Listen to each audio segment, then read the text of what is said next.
वयाच्या 17व्या वर्षी गुन्हेगारी क्षेत्रात पाऊल ठेवत सगळीकडे दहशत माजवणाऱ्या झारखंडच्या कुख्यात गँगस्टर अमन साहूचा पोलिसांनी एन्काउंटर केलाय।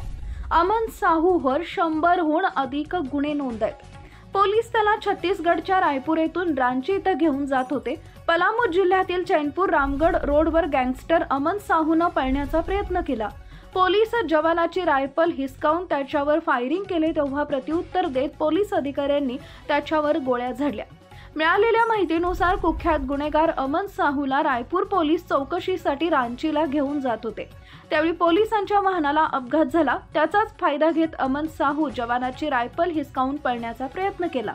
पोलिसांनी त्याला रोखण्याचा प्रयत्न केला असता त्यानं गोळीबार सुरू केला। त्यानंतर पोलिसांनीही प्रत्युत्तर देत कुख्यात अमन साहूला गोळ्या घालून एन्काउंटर केलं। मागील काळात झारखंडची राजधानी रांची इथल्या विपिन मिश्रा यांच्यावर दिवसा ढवळ्या गोळीबार झाला होता। त्यानंतर झारखंडच्या हजारीबाग इथं कुमार गौरव याच्या व्यक्तीचीही हत्या झाली होती। या दोन्ही घटना अमन साहू टोळीनं घडवून आणल्या होत्या।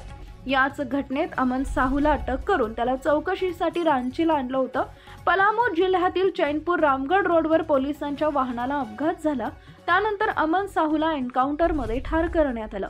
रांचीच्या मतवे गावातील अमन साहूवर झारखंडच्या विविध जिल्ह्यातून 100हून अधिक गुन्हे दाखल आहेत। झारखंडमधील कोळसा व्यापारी, वाहतूकदार, कंत्राटदारांसोबत रिअल इस्टेट आणि व्यावसायिक बिल्डरवरही अमन साहूच्या दहशतीला घाबरत होते। तो सर्वांकडून खंडणी गोळा करायचा। जर एखाद्यानं खंडणीला विरोध केला तर त्याची हत्या, अपहरण किंवा मारहाणीचा प्रकार घडायचा। कुठलीही मोठी घटना घडल्यास अमन साहू आणि त्याची टोळी सोशल मीडियातून त्याची जबाबदारी स्वतःवर घेत होते। कोळसा व्यावसायिक आणि कंपनी यांच्यात अमन साहूची भीती पसरली होती। अमन साहूला याआधीही अनेक गुन्ह्यात अटक करण्यात आली होती। 13 ऑक्टोबर 2024 रोजी चाईबासा जेलमधून त्याला रायपूरच्या जेलमध्ये शिफ्ट केलं होतं। अमन साहूला विधानसभा निवडणूक लढवायची होती। त्यानं बडकावा विधानसभा मतदारसंघातून अर्जही खरेदी केला, परंतु हायकोर्टानं त्याला निवडणूक लढण्यास परवानगी दिली नाही।